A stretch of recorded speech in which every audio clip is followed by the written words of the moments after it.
Hello again, folks, and welcome to the next episode, which I believe is episode 14 of Dharma Outreach, Dharma Talks. I'm obviously here again, unfortunately for you guys. Marshall's with me today, and we're lucky enough to have a special guest today, Mr. Justin Otto. So, Justin, thank you so much for joining us. Really appreciate it. Absolutely. It's very good of you to give your time up for us. Well, I'm going to kind of kick off in the same way I always kick off, and ask you, Justin, how basically how you came to first find an interest in the Dharma. I would say that I came to this path like pretty much everybody else comes to this path, and my one word answer would be suffering. Um, I actually came to the Dharma while I was incarcerated in 2014.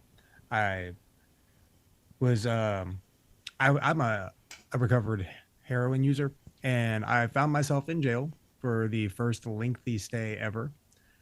Um, I had never really done much jail time, and so I went from doing like really no jail time. I would not to say that I didn't get arrested because I sure did, but I would always bond out and handle it from the outside. This time I didn't have that option, and I found myself looking at a 25-year minimum mandatory sentence and sitting there with no bond and losing my ever loving mind. So I figured I needed something to do, and I started just kind of perusing the bookshelves, and I came across a book called "We're All Doing Time" by Bo Lozoff, and he was kind of part of that whole Ram Dass, Stephen Levine, early '70s spiritual movement. You know, everybody went to India and ate a bunch of acid and came back, and they all had gurus. And right, so I found this book, and it gave like some basic yoga asanas and some anapanasati techniques, and I just started meditating. And in the book, it said, you know, treat this time while you're incarcerated like it's your ashram or your monastery, and that's what I did. And I kind of sat through that year and kind of got my feet wet with the practice. I didn't really get into the Dharma itself until a couple years later, probably 2016, but it really didn't sink in for me until about 2018. That's when it was like, and that's kind of when things started to take off for my practice. That's great. Thank you so much. Um, Marshall, have you got anything to say on that? Since I do have something to say about that. Is I found that same book, We're All Doing Time by Bo Lozoff and Sita, and I ended up writing them. And I used to get their newsletter, and that was a huge contributor to my interest in Eastern philosophies. And I tried the practices and the hatha, yoga, and meditation and such. And yeah, it started me on that path. And something else interesting I'll mention is I connected with them since I've been home from prison, and I'm connected with their new CEO, their executive director, and she's really cool too. So I can definitely connect you with her at the end of Oh, the very show. cool. Yeah, I was actually talking to somebody about you earlier, Marshall, and I was like, yeah, he's kind of like the Massachusetts version of me. Albeit a little bit heftier. Right. I think it's always interesting for folks to hear the stories about how we came to this practice. And I mean, I'm not going to bore everyone with my complete story for sure, but my story is pretty unique. I mean, I left Thailand after a very lucky not guilty verdict, and wasn't on any kind of spiritual quest. Although I had a meditation practice at the time, but I certainly didn't go to Thailand to, with any intentions of ordaining or living in a monastery. That's for sure. In fact, I was asked 3 times if I would ordain. So I think it's always interesting the way we kind of come to this. And also, I think where we go when we've actually found some of the teachings. I don't make any great secret about the fact that I don't hold too much store in folks that kind of use it to run away from the world, i.e., spending the rest of their lives in monasteries or temples. I don't have a great issue with those folks, but I have an issue with the practicality of that, and I think that all depends on where we're coming from as individuals. Certainly,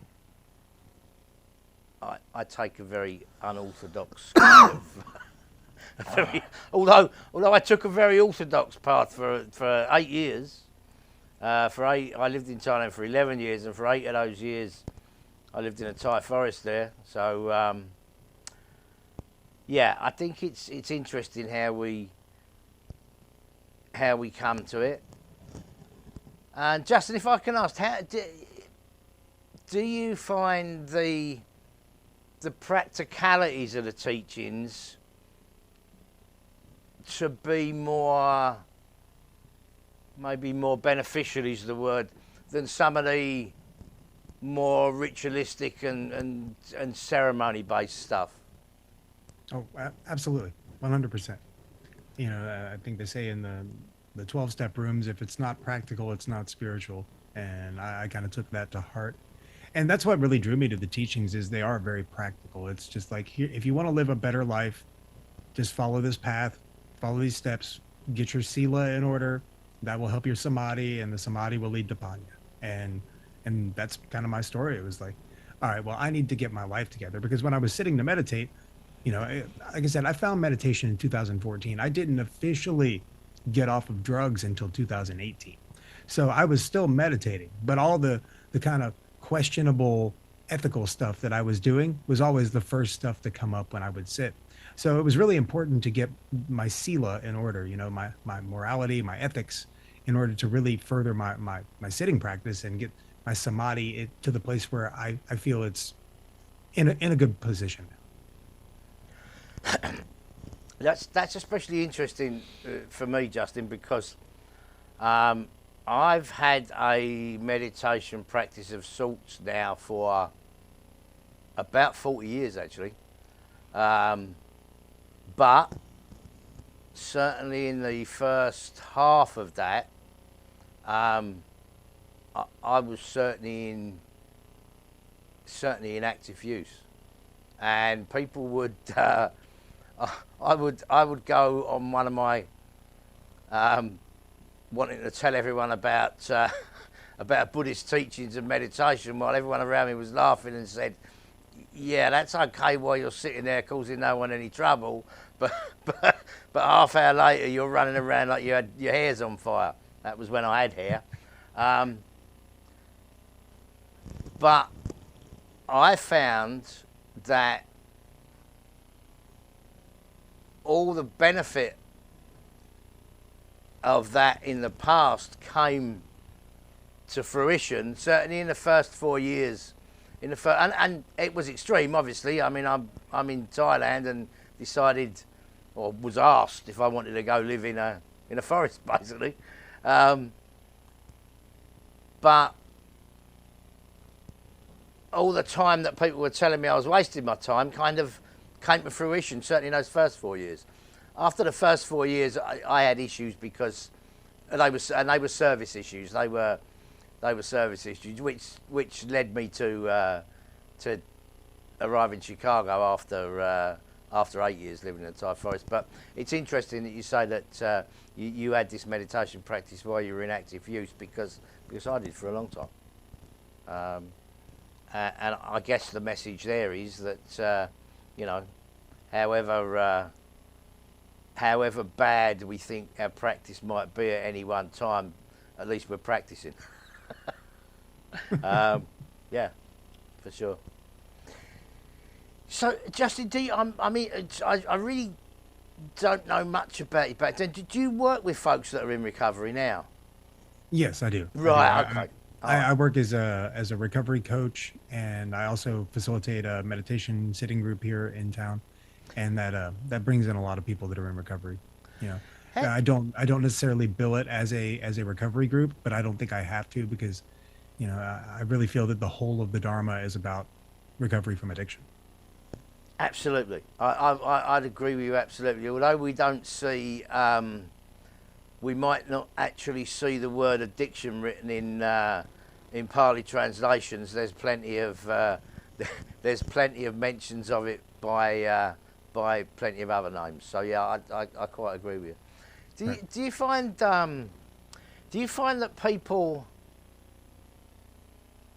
that people take to a dharmic and loosely Buddhist based approach to recovery quite well? I do, and I think that the reason for that is because it works. You know, we're talking about a 2,600-year-old recovery program. The efficacy is there. That's I don't know if you have any experience in the 12-step rooms, but it's not the same. It's not the same vibe at all. People feel more at ease, I think, with this path to recovery than they do with the 12-step rooms. And what other thing that I kind of disagree, I mean, I'm a member of a 12-step program, but I still disagree with the aspect of self-identifying as an addict.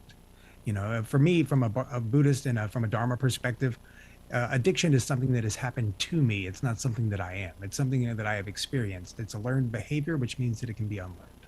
So it's kind of my take. I think that's interesting. I've never worked. I mean, most people know. I think I've never worked the steps. That didn't work for me when I was younger and in the UK, and therefore, I obviously don't discount it for other people, but it's certainly not for me.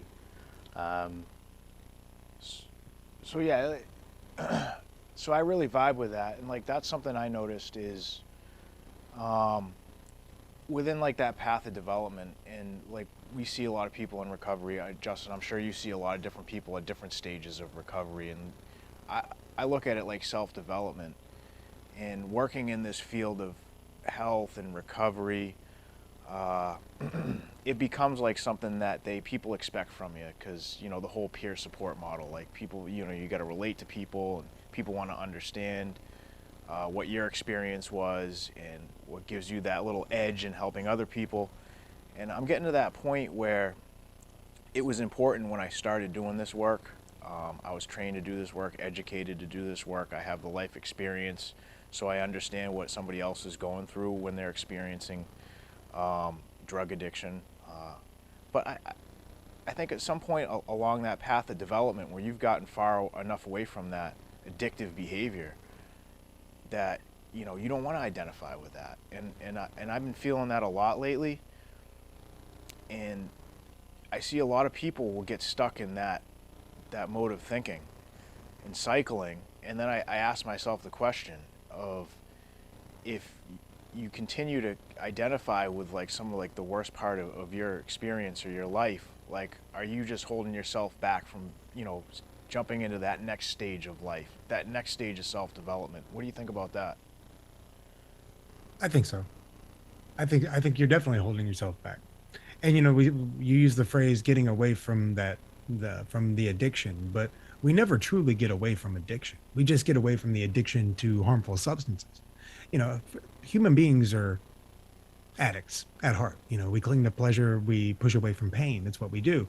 If people get bored, they pick up the cell phone, or they turn on the TV, or they look for any kind of distraction to distract them from the present unbearable moment. But from a Buddhist perspective or from a Dharma perspective, where everybody's an addict, everybody's addicted to something. That's very But accurate. I do, to answer the original question, I do feel like, yes, that is a setback. I do feel like self-identifying as an addict keeps you in the mindset of being an addict, and it hinders your progress, for lack of a better way to put it. I mean, I certainly find from we speak at various different detoxes, etc., etc. And usually to folks that are in very, very early recovery. And I certainly find a lot of interest in find folks have a lot of interest in something they see as quite an alternative to the more established recovery programs,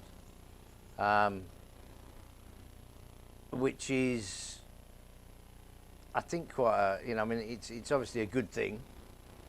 Kind of surprises me a bit when I talk with folks who have not been, who are not aware of any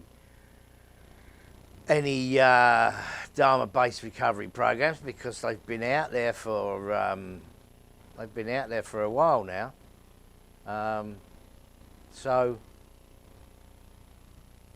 I'm kind of surprised about how new this is to people. I don't know. Do you find that, or do you find that a lot of people are aware? I don't think as many people are aware as I would like there to be. Especially, I'm in Florida. I'm in the panhandle of Florida in Pensacola, so I'm very much in the deep south. And there's I do get a lot of pushback from, for lack of a better way to phrase it, Bible Belt type entities. There's a lot of pushback because it is Buddhism, and they're like, oh, they view it as, because Buddhism is classified as a religion, which, at its core, it's really just cognitive behavioral therapy, if we want to get right down to the brass tacks of it. But because of that, I get a lot of pushback against some of the hardliners in the 12-step groups. But also some of those people, think that the 12-step model is the only thing that works, and I just don't think that's the case. No, absolutely. I mean, and in fact, unfortunately, I've found that I've certainly got more pushback from the Buddhist establishment than I have from anywhere else. But I think that says a lot about me personally, to be honest. Yeah. Well, I wouldn't say it's like so much like pushback. It's just like they just neglect. Like they neglect. It's like they're not interested. That was our experience. But as far as like, that brings back my experience of when I was younger. That was all I was ever offered, was the 12 steps. Now being like recovery coach trained and learning like this whole new model that they're putting out there with like the multiple pathways. We meet people where they're at, which means we have to find what's going to work best for them, whatever that might be. Like there's so many different options. But you're right. I notice a lot of times people just aren't aware. They're not aware that there's so much out there, including like the Dharma recovery, smart recovery, a lot of like the psych and science-based stuff. And then just kind of like, they obviously have moderation management now, like, which is part of smart recovery. Some people will attach to that. I personally don't recommend it, especially, depending on how severe the issue is. But there's so much out there, and yeah, it's predominantly most people only know the 12 steps. That's all they can relate to, until somebody like myself or Justin like you or Sujatu, who's now a trained recovery coach, can introduce them to all these different options that they have available to them to improve their life. Whereas the introduction I was given was like, hey, this is like a punitive, kind of very strict thing that you got to do. And then 16-year-old me was like, absolutely not. Like, I'm not interested. I think it's, for me, I make no secret of the fact that I'm very, very big on multiple pathways and on harm reduction. For me, the way I see it, and I'm not, I got to say, I'm not trained in this field. Apart from I have got a recovery coach certificate, but other than that, I'm not really trained in the field. Do I work in the field? I guess I kind of do, but not, only from the outreach work that we're doing with Dharma Outreach. But I'm very big on multiple pathways and on harm reduction. Perhaps I see things too simply. I probably do. For me, the number one thing is to try and connect folks with resources to keep them alive, because dead folks don't do well in recovery. So whatever that individual may need to get there, I don't have any issues with. That's why I do have issues with folks that say that this is the only way. They usually say it with the best intentions because it's worked for them. It's worked for them, and that's cool. But fact of the matter is, each one of us are completely individuals. Yes, we have similarities. Yes, we have similar things that work for us. But each of us are a standalone entity as well as a part of a whole, and I think it's important for us to realise that. I do have issues when, when something is being pushed as the answer, because it's far more complicated than that. But and although I never worked a Buddhist-based program to get sober because it wasn't about.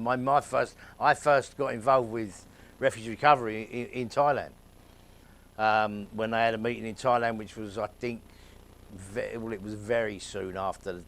It was very soon after the book was published. The meeting started, but certainly I think part of my passion for it, and the reason I left Thailand after 11 years was, I think undoubtedly I prefer to use Dharma rather than Buddhism, because I'm really not keen on that ism. But it's safe to say that it kept me alive and out of prison, which is a pretty big result, to be honest with you.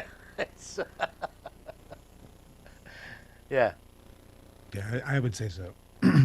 I also tend to lean more towards using the term the Dharma rather than Buddhism, because I feel using the term Buddhism is kind of exclusionary, and the Dharma is a non-sectarian practice. Like, you don't have to be a Buddhist to practice the Dharma and have it benefit your life. And that's one thing I'm really big on letting people know right from the jump. Is like, you don't have to necessarily self-identify as a Buddhist to benefit from these teachings. So. We're obviously thinking very much along the same lines, because I'm very much the same. In fact, although I've taken part in Buddhist religious ceremonies, certainly in Thailand, and I don't have anything against them, but that was never my thing. It was the practicality of the teachings and the benefit that the benefit that folks could get from it.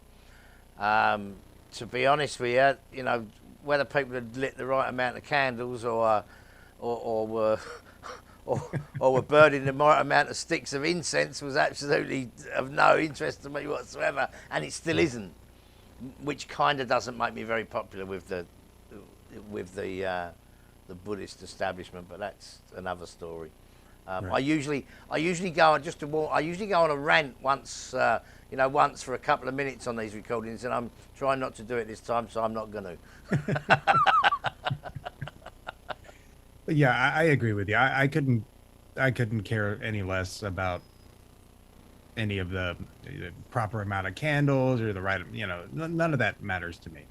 First of all, I'm a lay practitioner to begin with, and I'm about the efficacy of the program. I'm about the boots on the ground, like happiness in the here and now, and I just don't concern myself with any of the falderall, so to speak. That is very that's very heartwarming for me to hear. Personally, on a personal level, because that's always been my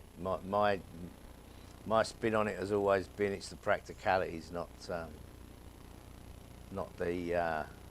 ritual and ceremony.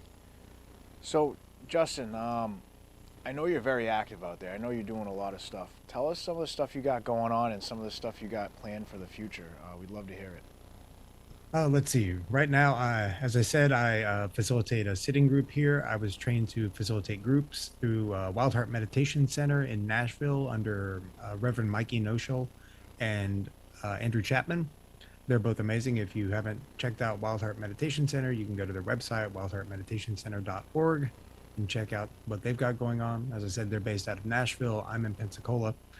Here, I facilitate Gulf Coast Dharma. It's a Dharma-based sitting group, basically.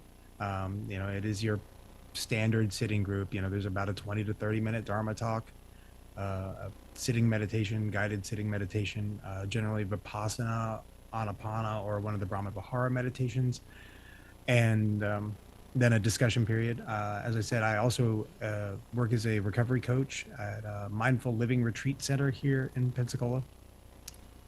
And I volunteer for Flowering Lotus Meditation. That's based out of Mississippi. It's a floating retreat entity. So we rent out retreat locations, bring in teachers, and then basically charge just what it costs to rent the center and pay for the food, and bring people in and expose them to the practice and expose them to the retreat setting and noble silence. And I've been doing that since the summer. I just started with them in the summer, but it's been going good. And I think we're going to get Sujatu in to do a little weekend online retreat for us. So that'll be fun. Got some half-day retreats I'm planning in the future. I don't have any dates set for that right now. I have been empowered to teach half-day retreats right now. I'm still working towards full empowerment, but it'll come when it comes, if it does come. And I'm not concerned with that either, because I'm concerned with helping people right now, and that's what I'm doing. So unfortunately, we did lose a Sangha member of ours this past Sunday. He lost the battle to addiction, and so I've been kind of weathering that and grieving him for the past couple days, and it's kind of where I'm at right now. So I'm sorry to hear that, and thank you so much for taking the time out, which I guess you could have done without. So thank you for coming on this in light of that. Thank you. Yeah, sorry to hear that, and thank you for sharing that with us. And it's good to see another brother of this lineage, and the amazing things that you're doing. It really touches touches my heart, and me and Sujatu definitely. Any way we can help you, we're here to help you. And if you all that stuff, if you want to post that on any of our media platforms, definitely you can promote there. And I really look forward to working with you in the future, and introducing this wonderful practice to more people that might be able to utilize it in a positive way, so that they can improve their lives like it's helped us improve our lives and saved us from the grips and the depths that we've been. Which I wouldn't wish upon anybody. Absolutely. Yeah. And thank you both for everything that you're doing up there, because it's so needed. It's so needed, and that message just rings so much even more true now in the light of losing a Sangha member and a friend in the past couple of days. And, people are out there and they're suffering, and it's, somebody's got to do something. So thank you both for what you do. And if there's anything that I can do for either of you, please don't hesitate to ask, because I will do anything in my power to help. Thank you. Thank you, Justin. We both appreciate that. I think that there are folks out there that are trying to do what they can, and it's great when we actually get to sit and talk like this, and hopefully some other people get some. Perhaps some other folks take some inspiration from it as well. I'd like to see some more. I'd like to see some more bigger organisations taking an interest in at least giving folks like us some support. So I'm going to get that in there. Well, I can see, because I've got the big clock in front of me, I can see we're kind of running out of time. I usually finish, Justin, by saying, is there anything you want to plug? I think you've probably covered everything. I think so. Oh, and one thing I will plug is I also do a podcast. It's called Dharma Junkie. So if anybody's interested in that, and it covers different modalities of recovery and healing, and just ultimately just being our best selves. So I interview everyone from Buddhist teachers to Vedic astrologers and psychedelic advocates, and all these different modalities that seem to actually help people. And because there is no one path to recovery, and I also support a multimodal path. Whatever works for you. We can kind of Jeet Kune Do our recovery as much as we have to, and kind of take what works for us, and leave the rest. But it does take the work, and that's one thing that I do want to reiterate to people is, we can say that we are committed to this path, or we can say that we are committed to this modality or that modality, but at the end of the day, if you're not really putting the work in, then it's not going to benefit. It's more than just reading a couple books here and there. It does take the full-on approach. Thank you. Thank you. Well, I Agreed. think with that, that's probably a good place for us to end. Thank you so much for joining us, Justin. We really appreciate it. And I'll certainly be in contact with you soon. For I've been a bit slack with that, but I'll be in contact with you. Thank you so much. Thank you, Justin. Thank you. Thank you.